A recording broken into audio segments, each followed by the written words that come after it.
On the morning of September 11, 2001, 19 men armed with box cutters, directed by a man on dialysis in a cave fortress halfway around the world using a satellite phone and a laptop, directed the most sophisticated penetration of the most heavily defended airspace in the world, overpowering the passengers and the military combat-trained pilots on 4 commercial aircraft before flying those planes wildly off course for over an hour without being molested by a single fighter interceptor.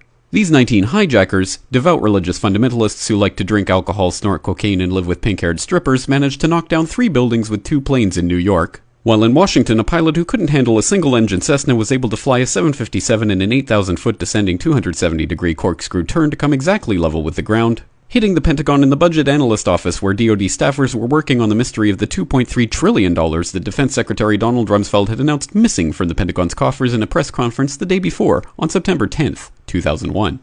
Luckily, the news anchors knew who did it within minutes. Osama bin Laden. The pundits knew within hours. Osama bin Laden. The administration knew within the day. Terrorists who committed these acts and those who harbor them. And the evidence literally fell into the FBI's lap. That a hijacker's passport was found blocks from the World Trade Center crash site, if you can believe that. But for some reason, a bunch of crazy conspiracy theorists demanded an investigation into the greatest attack on American soil in history. That investigation was delayed, underfunded, set up to fail, a conflict of interest, and a cover-up from start to finish. It was based on testimony extracted through torture, the records of which were destroyed.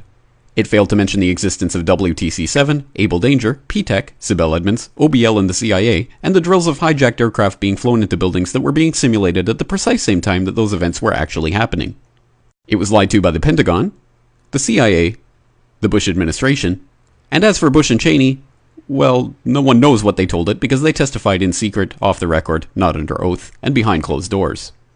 It didn't bother to look at who funded the attacks because that question is ultimately of little practical significance. Still, the 9/11 Commission did brilliantly, answering all of the questions the public had, except most of the victims' family members' questions, and pinned blame on all the people responsible, although no one so much as lost their job, determining the attacks were failure of imagination. Because Nobody in our government, at least, and I don't think the prior government that could envision flying airplanes into buildings. Except the Pentagon, FEMA, NORAD, and the NRO.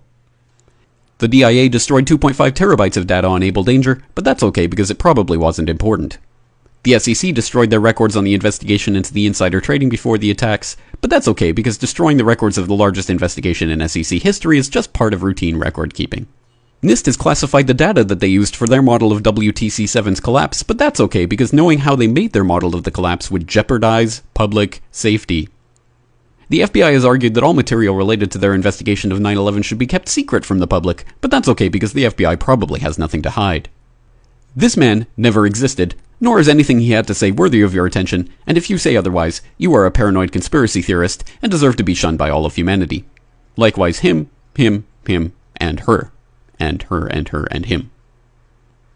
Osama bin Laden lived in a cave fortress in the hills of Afghanistan, but somehow got away. Then he was hiding out in Tora Bora, but somehow got away. Then he lived in Abbottabad for years, taunting the most comprehensive intelligence dragnet employing the most sophisticated technology in the history of the world for a decade, releasing video after video with complete impunity and getting younger and younger as he did so, before finally being found in a daring SEAL team raid which wasn't recorded on video, in which he didn't resist or use his wife as a human shield, and in which these crack special forces operatives panicked and killed this unarmed man, supposedly the best source of intelligence about those dastardly terrorists on the entire planet. Then they dumped his body in the ocean before telling anyone about it. Then a couple dozen of that team's members died in a helicopter crash in Afghanistan. This is the story of 9/11, brought to you by the media which told you the hard truths about his head could be seen to move violently forward. And they took the babies out of the incubators. And mobile production facilities. And the rescue of Jessica Lynch. If you have any questions about this story, you are a batshit paranoid tinfoil dog-abusing baby hater and will be reviled by everyone. If you love your country and or freedom, happiness, rainbows, rock and roll, puppy dogs, apple pie, and your grandma, you will never ever express doubts about any part of this story to anyone. Ever. This has been a public service announcement by the Friends of the FBI, CIA, NSA, DIA, SEC, MSM, White House, NIST, and the 9/11 Commission. Because ignorance is strength.